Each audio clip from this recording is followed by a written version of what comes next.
So hello again, and let's start. Are you ready to be an expert at MRI knee? Okay, so all you need to know about any knee trauma case that you will face at your basic life or your FRCR exams, all you need to know or all you need to comment is these lesions, okay? You need to look for all of these lesions. You need to look for ACL tear, PCL tear, MCL tear, meniscal tear, evidence of hemarthrosis, evidence of disruption of the joint capsule, evidence of any osteochondral lesions, bony fractures, contusions. So you need to comment on any bone lesions, any ligamentous lesions, and joint pathology, joint effusion or hemarthrosis. Okay, so let's start. I will try to be very fast because there's lots of cases. Okay, so this is the normal ACL. Okay, normal signal, very dark signal. It's a ligament, very dark signal. Okay, what about this? This is not ACL tear. It's still degenerated ACL. Okay, so this is mucoid degeneration of the ACL. Okay, as you can see, ciliary appearance. It's not very dark now. It's of intermediate signal. Okay, what about this and this and this? Okay, look carefully.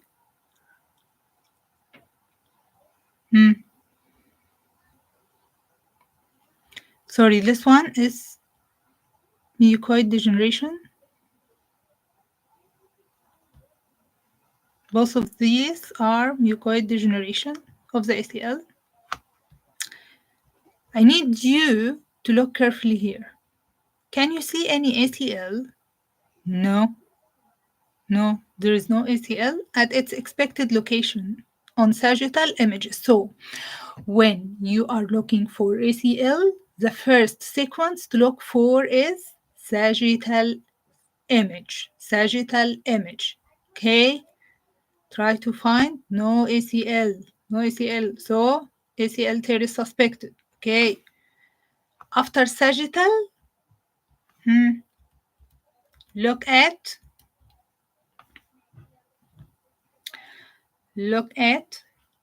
the coronal image. Okay, let's see the coronal image. This is the normal. This is the normal ACL. In coronal image, which part you will try to ACL? Intercondylar notch of coronal image. Okay, in sagittal, intercondylar notch of sagittal image. No ACL. Okay, let's look at the intercondylar notch on coronal image. Okay, normally the ACL should be seen like this. Okay, this is the vertical part of the ACL origin. This is the horizontal part of the PCL origin. Okay, the horizontal part of the PCL will be medially, will be seen medially. The vertical part of the ACL origin should be seen laterally. Okay, laterally in the intercondylar notch. Okay, let's look here. This is the intercondylar notch on the coronal image. I can see the horizontal part of the PCL origin. I can see the vertical part of the ACL origin. This is ACL tear. Okay? The ACL fibers are not visualized. Are not visualized either on sagittal or coronal images. There is heterogeneous. Instead, there is heterogeneous high signal in the expected location of the ACL. As you can see, heterogeneous. There is heterogeneous high signal in the expected location of the ACL tear. Okay. Okay. Let's see another case. Another case. Okay. I told you the first thing to look for. If you want to look for ACL, okay. Sagittal image. Sagittal image is the first sequence to look for ACL. Okay, sagittal image. Sagittal image. Okay, I'm looking at the intercondylar notch. Okay, can you see any ACL? No, I can't see any ACL. And instead, there is heterogeneous signal in the expected location of the ACL, indicating ACL tear. Okay, the second cut to look for is the second plane, sorry. The first plane to look for ACL tear is the sagittal plane. The second plane that will be helpful is the coronal plane. Okay, look at the intercondylar notch. This is the horizontal part of the PCL, horizontal part of the PCL origin. Okay, where is the vertical part of the ACL origin? I can see the vertical part of the ACL origin, and instead there is a heterogeneous high signal in the expected location. ACL tear. Okay. Okay. Let's look here. So the first plane to look for ACL tear is sagittal plane. Sagittal plane. Look at the intercondylar notch. Okay. Can you see the ACL fibers? Can you see any normal ACL fibers? No. I can't see any normal ACL fibers. Okay.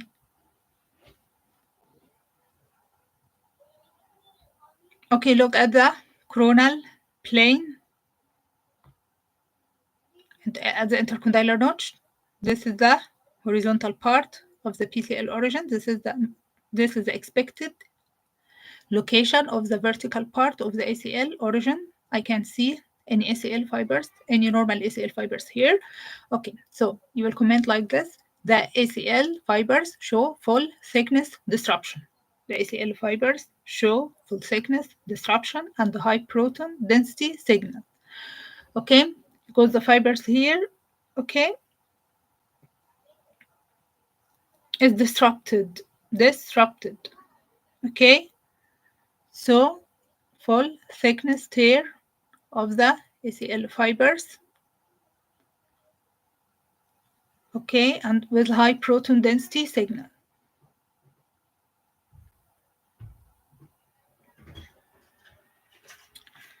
Okay, indicating PCL tear. Sorry, indicating ACL tear. Okay, let's see this case. So, ACL tear. Let's start PCL tear. Okay. How to look for PCL tear? Look at the sagittal plane. Okay. There is partial disruption of the PCL fibers. Partial disruption of the PCL fibers. This is the normal fibers. This is the disrupted fibers. Disrupted fibers. Okay. There is partial disruption of the PCL fibers with focal high proton density signal indicating partial thickness tear of the PCL. This is not full thickness tear. This is partial thickness tear of PCL fibers. Okay. Let's look here. This is an example of full thickness tear of the PCL fibers. The PCL fibers are disrupted superiorly up to the side of the attachment to the femur. There is heterogeneous high signal on T2 and the stair images and the segment of the PCL. This indicates complete or full thickness tear of the PCL. Okay.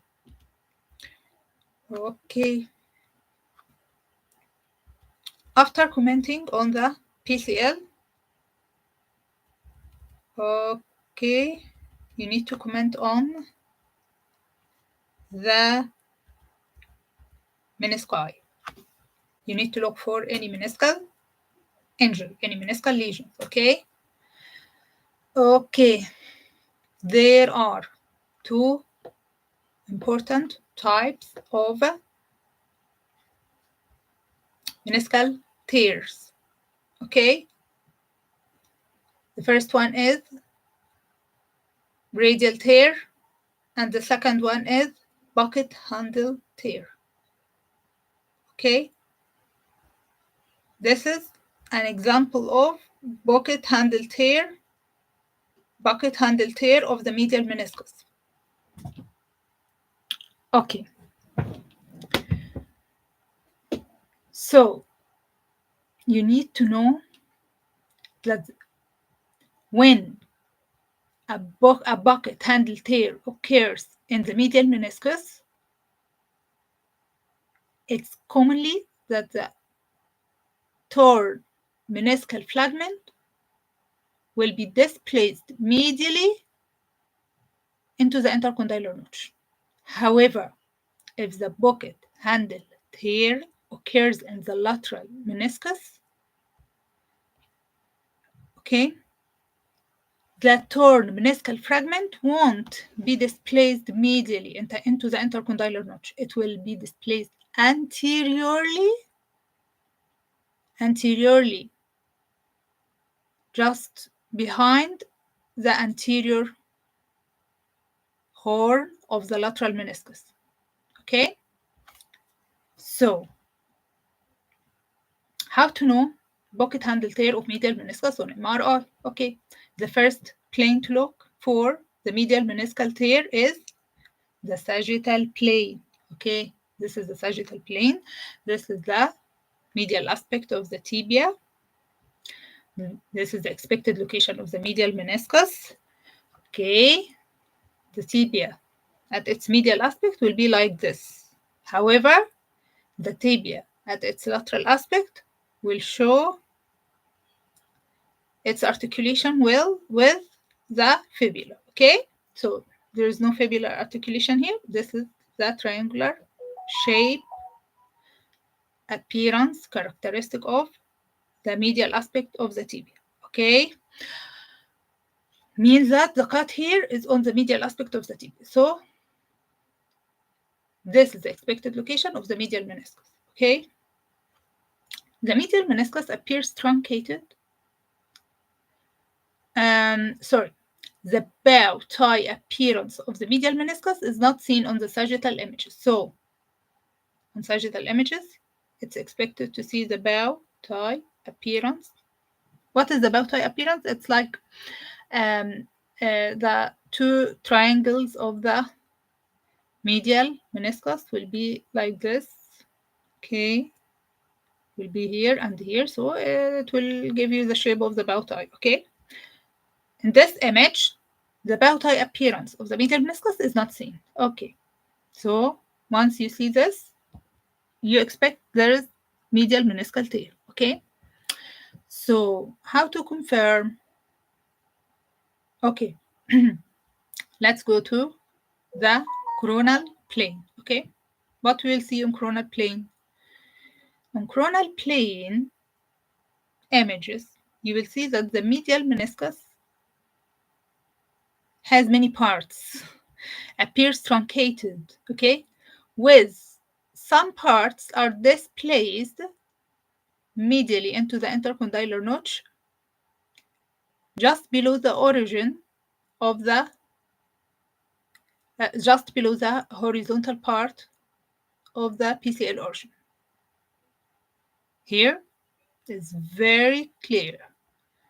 The medial meniscus appears truncated, okay, with displacement of a medial meniscal fragment into the intercondylar notch just below the PCL, indicating bucket handle tear of the medial meniscus.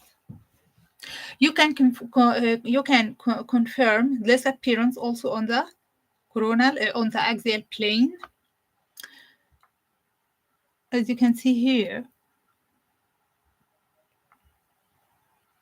this is the expected location of the medial meniscus, and this is the displaced meniscal fragment.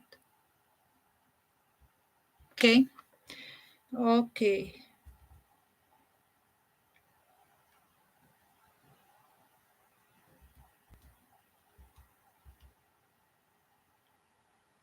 Here's another example of a bucket handle tear of the medial meniscus. Okay, so first plane to look for medial meniscal injury is the sagittal plane. Okay, so once you see the triangular shape of the tibia, we are on the medial aspect. This is the medial cut, and this is the expected location of the medial meniscus. The bow tie appearance of the medial meniscus is not seen, so I expect from this image that there's a medial meniscal tear. The medial meniscus is very small, as you can see here. And I expect from this image also that there is a medial meniscal tear. Okay, let's see this image. So how to confirm? Go to the coronal plane. Okay, this is the medial meniscus. It's very small segment. Okay, and here is the displaced meniscal fragment. Here is the displaced meniscal fragment into the intercondylar notch.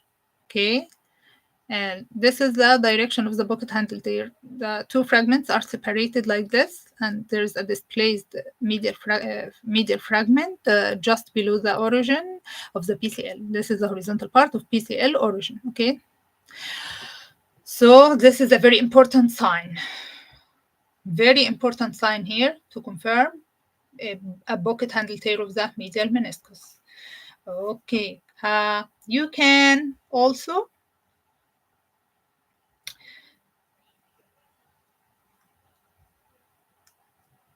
confirm the medial meniscal tear on sagittal image. There's another important sign on sagittal image. So here, if you see that the bow tie appearance of the medial meniscus is not visualized here, and there's a very small meniscal fragment, so go on the sagittal plane at the level of the intercondylar notch. And this sagittal plane will be medially on the medial aspect. Okay, this is the start of the medial aspect of the tibia. So go to the sagittal image at the intercondylar notch. You will see this sign. This is the displaced meniscal fragment just below the PCL. As you can see here, you can say, wow, this is a double PCL sign. Oh, a double PCL sign, which is seen here too. Double PCL sign. Here, the interesting thing that the meniscal fragment tried to hide from the doctor. So she tried to take the shape of the PCL either in the sagittal plane or in the coronal plane. So look here, this is the PCL, this is the displaced meniscal fragment with PCL sign, double PCL sign. Here, this is the PCL, This is the horizontal part of PCL origin. This is the meniscal fragment, just typical the shape of the PCL. Okay, so also in this case, this is double PCL. Also in this case, you can confirm the pocket handle tear of the medial meniscus by axial images. Yes. Okay, so here, this is the lateral meniscus. Can you see it? Yes. It's a kind of smaller, or yeah. This is the medial meniscus. This is the lateral meniscus. This is the expected location of the medial meniscus. Okay. Can you see this? This is the pocket handle tear with displaced meniscal fragment in the intercondylar notch. Okay. This is not meniscal fragment. The menisci is semilunar like this. Okay, the menisci is semilunar like this. I think this is the cartilage, or I think this is the bone. Okay, but this is the menisci. Okay, so there's a clear tear here and a displaced fragment here. I just want you to be familiar with the different types of meniscal tear on different MRI sequences. Okay. Okay. Oh, this what I mentioned before. If pocket handle tear occurs at the lateral meniscus, okay, it won't give you the double PCL, or the meniscal fragment won't be displaced in the intercondylar notch. However, it will be displaced anteriorly. It will be flipped anteriorly. Okay, it will be flipped anteriorly. So the medial meniscal fragment will be flipped medially. However, the lateral meniscal fragment will be flipped anteriorly. Okay, and it will give the double ACL. Okay, I will mention that now, right now. Okay. So the first plane to look for the lateral meniscal injury is the sagittal plane. Sagittal plane at the level of the articulation of the tibia and fibula. So this cut is taken at the lateral aspect of the knee, and this is the expected location of the lateral meniscus. Lateral meniscus, as we are on the lateral aspect of the knee. Okay, so the posterior horn of the lateral meniscus is not seen here. Okay, it should be here. Okay, so the posterior horn of the lateral meniscus should be here, and here should be the anterior horn. Okay, so the posterior horn of the lateral meniscus is not seen, and instead there are two anterior horns. There are two anterior horns of the anterior horn of the lateral meniscus. Two horns are seen. Okay, it gives the double delta or double anterior meniscal sign. This is the double anterior meniscal sign or double delta sign, okay, of pocket handle tear of the lateral meniscus. Okay, so this part of the meniscus is torn, okay, and flipped here, and flipped here, and displaced anteriorly to be located posterior to the anterior horn of the lateral meniscus, okay, giving the double delta sign or double anterior meniscal sign. So if you want to look more for the lateral meniscal tear, go to the axial plane Okay, so this is the axial plane. This is the medial meniscus. This is the expected location of the lateral meniscus. Okay, I can see the posterior horn of the lateral meniscus. I can see the posterior horn of the lateral meniscus here or here. However, I can see two, can you see it? Two anterior meniscal or double anterior meniscal sign. Here's the double anterior meniscal sign. You can see the posterior horn of the lateral meniscus here. Okay, so this is bucket handle tear of lateral meniscus. Okay, what about this case? This is the other type of meniscal tear. It's not bucket handle tear. It's another type. It's horizontal or radial tear. Radial tear of the meniscus. Okay.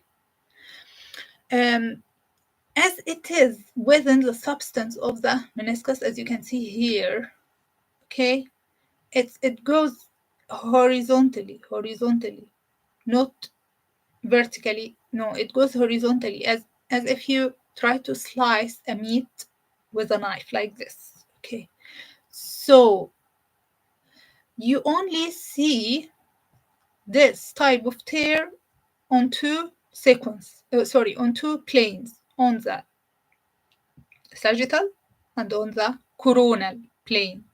Okay, you can see it on axial plane.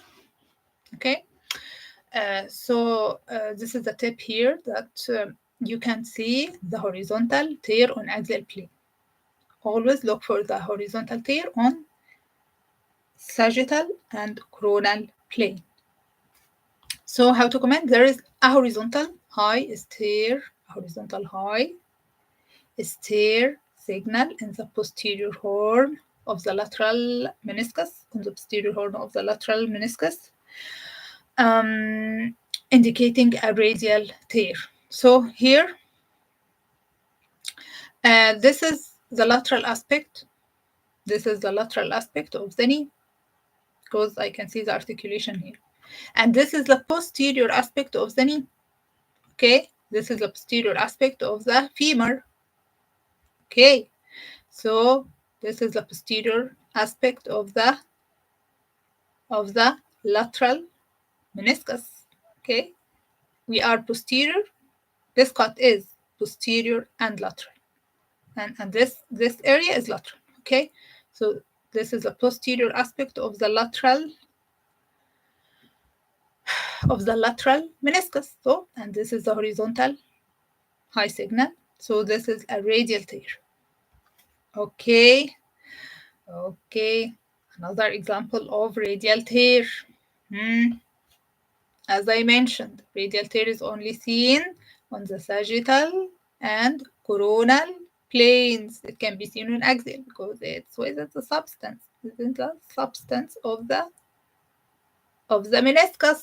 Okay, there is horizontal high signal running through the medial meniscus.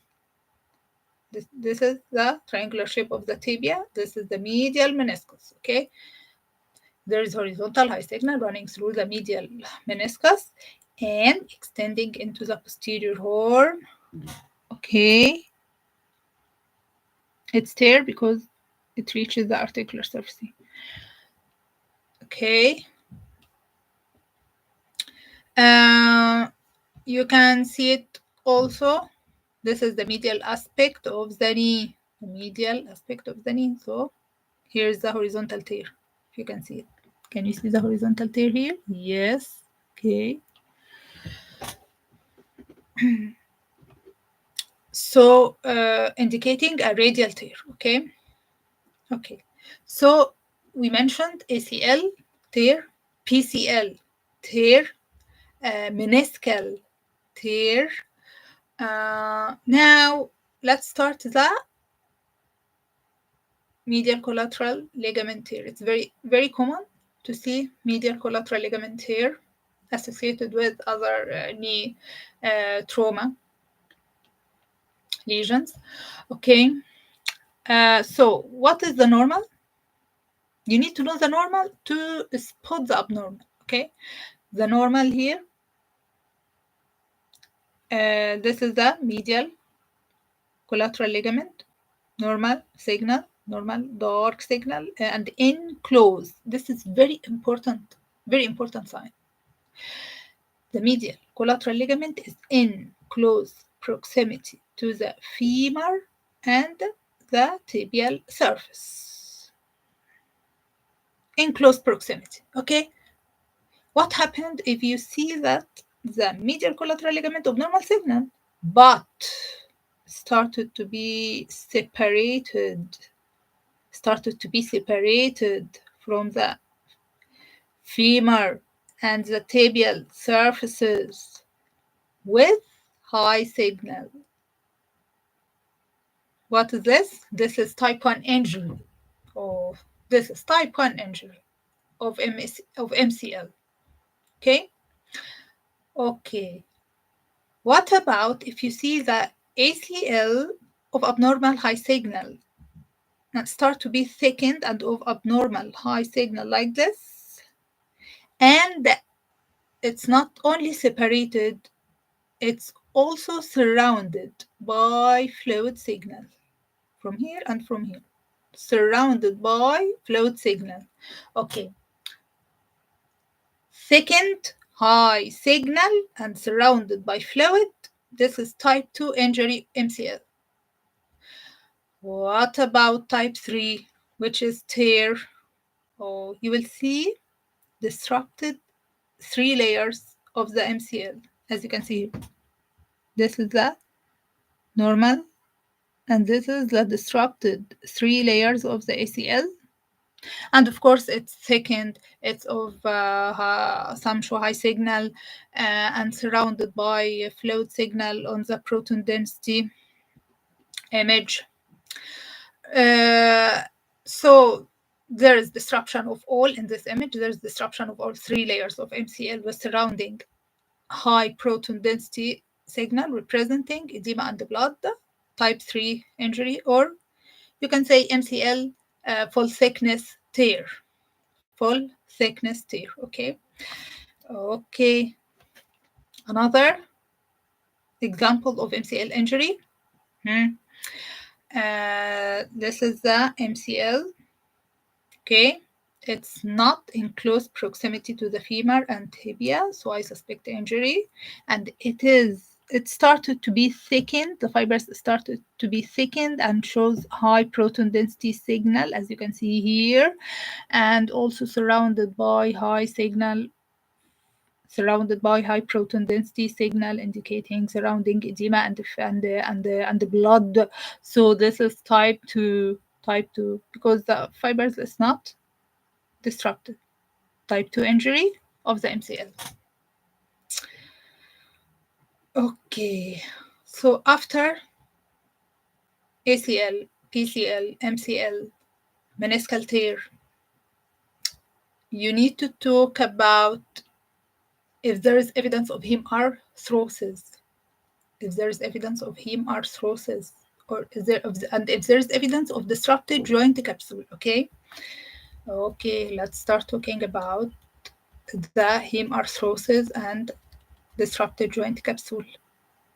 Yes.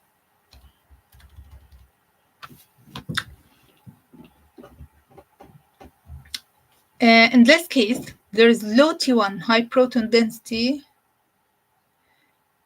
Sorry. Okay.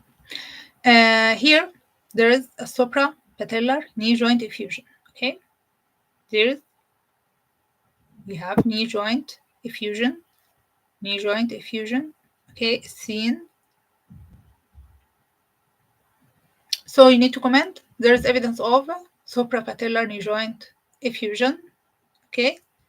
But you need to compare this effusion with the image below. Can you see the difference? This is effusion. This is fluid also. But can you see this? And can you see this extension and this extension?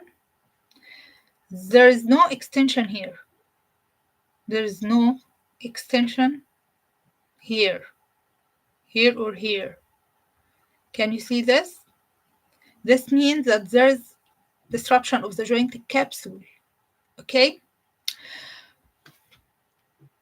So in this case, you need to mention that there is a large amount of fluid around the knee joint. A large amount of fluid around the knee joint with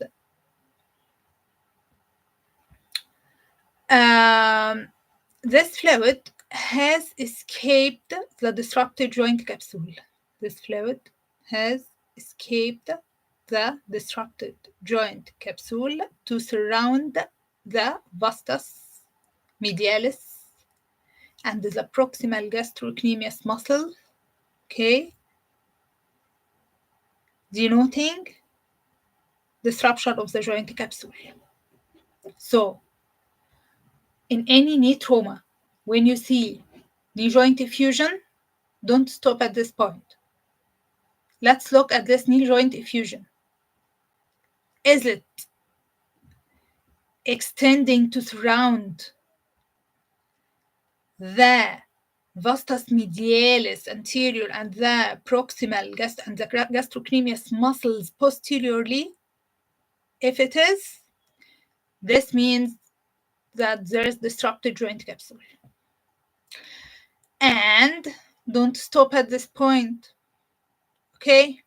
For knee joint effusion, can you see this parts? Can you see this level? Okay, can you see this fluid levels in the knee joint effusion? Can you see these levels? And these fat globules? Yes. These fluid levels? Yes. This is not knee joint effusion. This is a lipohemarthrosis. Okay, lipohemarthrosis. If you take an X-ray, the fat will be floating on the blood level. The fat will be floating on the blood level, giving fat fluid level of lipohemarthrosis. Okay, so why these globules is very dark like this? It is supposed to be fat, yes, because this is a stair sequence. So the fat signal here is suppressed. Okay, the fat signal here is suppressed. So it will be fat globules of suppressed signal like this, floating in the blood. Fat globules floating in the blood. Okay. Okay. Here, fat floating on the blood. Fat floating on the blood. Okay. Don't miss this appearance. There is a suprapatellar knee joint effusion that shows fat fluid levels with suppressed fat signal on the stair sequence on axial images. So the best sequence to detect the fat fluid level is axial stair. Axial stair is the best sequence to detect the lipohemarthrosis, as well as lateral X-ray view is the best sequence to detect the fat fluid level of lipohemarthrosis. Okay. Okay. Sorry.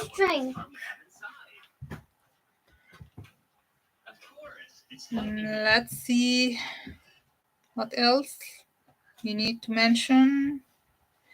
So after commenting on the joint capsule disruption or the joint effusion, you need to comment on if there is evidence of bony lesions. Okay?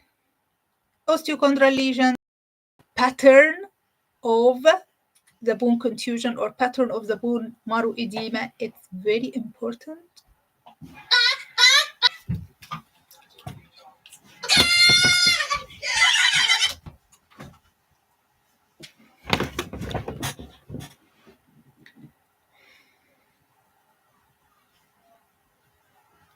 Okay. This image will save you. It will show you that there's a different pattern of bone marrow edema with different knee pathology.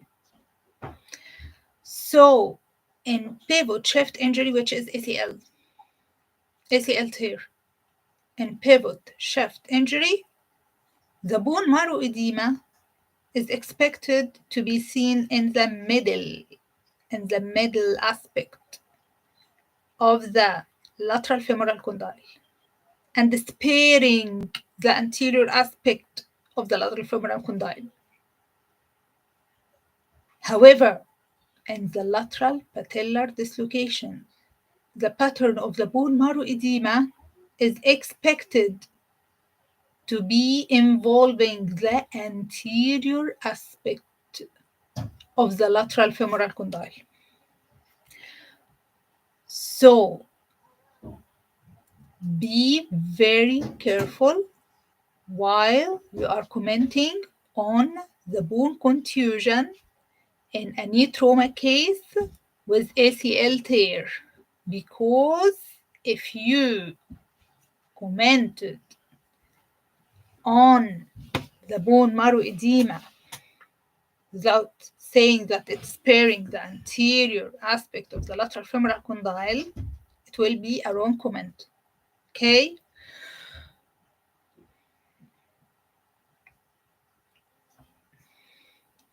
This is also mentioned here. Okay, in this case. This case is a case of ACL tear. So when you are commenting on the bone marrow edema, oh, this is the bone marrow edema. Why is it taking the medial aspect? Why is it taking the middle aspect of the lateral femoral condyle and sparing the anterior aspect of the lateral femoral condyle? This is the characteristic bone marrow edema pattern of pivot shift injury. Okay. So if you look here too, what do you see? The bone marrow edema is taking the middle aspect of the lateral femoral condyle and sparing the anterior aspect of the lateral femoral condyle. So what about if the case is patellar dislocation, lateral patellar dislocation? You will see the bone marrow edema is taking here. Is taking the anterior aspect of the lateral femoral condyle. Okay.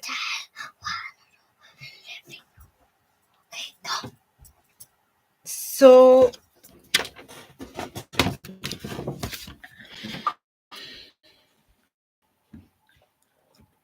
what about the bone marrow edema pattern of the tibia in ACL tear?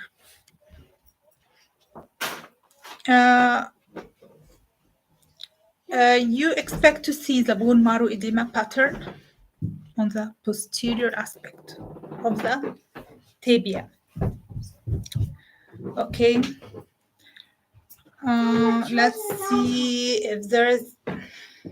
You need also to comment on if there is any evidence of bone trauma. Yeah, if you need to look for any associated bony fractures. Here's a case with associated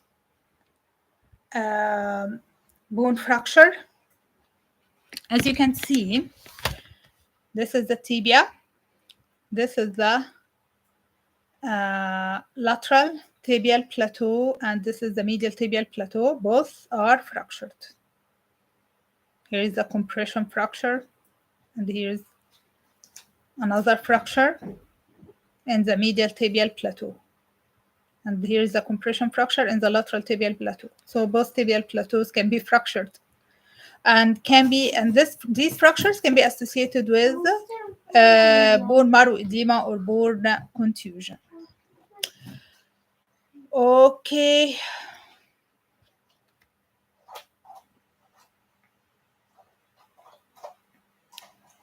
So what is the principle? In this case, you will say the interpretation, there is complete or partial, rupture or tear of the ACL, PCL, MCL, okay, as well as a bucket handle or radial tear of the medial or lateral meniscus. Then there is hem arthrosis with destruction of the joint capsule, and there is associated osteochondral lesion, associated bone fracture, associated bone contusion. Then you will say the principal diagnosis is traumatic knee injury. Traumatic knee injury. So the diagnosis here won't be ACL tear, disrupted joint capsule, hem arthrosis, associated bone fracture. No, this is not a principal diagnosis. All of the cases I've mentioned in this video has only one principal diagnosis, traumatic knee injury. And it has no differential diagnosis, and the management is the same. Alert referring physician of the findings and recommend an orthopedic surgery referral, as the patient will likely require surgical management. So this is all for this video.